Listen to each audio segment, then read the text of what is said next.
Everything's a little bit shit.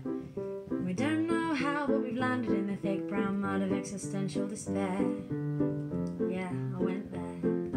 Everything's a little bit sideways. We're struggling to fix an imposing little virus which has knocked us 50 foot in the air in this land of the overshare.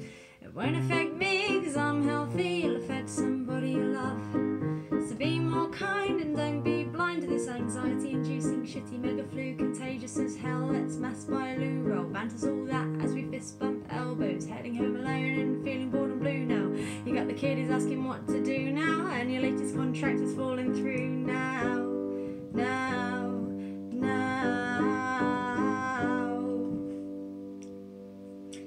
I got you. Why not try meditation? It used to be just for wankers, but actually my friend said it was really good to lift his shitty mood. And eat plenty of vegetation and protein too, like tofu, eggs or meat, but not cream eggs, because that defeats the object of getting a nutritionally balanced day.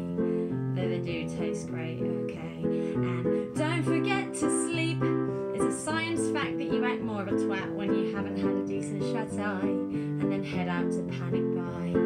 And obviously don't breathe on anybody because you might have the shitty mega flu. If you have to isolate, then don't hesitate, but you could always use your clear diary for good. Take a break from the news and social media. The constant stream of infamy, I just don't need you. Take the chance to do some frickin' Marie Kondo. Read a book or get some gentle taekwondo. Learn a craft to change your business logo. Map out your ambitions for the next 5 years. Write something like when Shakespeare wrote King Lear. Apparently 1603-ish, in quarantine. Some kind of plague. I've got loads more advice, but I'm tired. I haven't slept properly for a few days, which is unusual for me. Got COVID anxiety.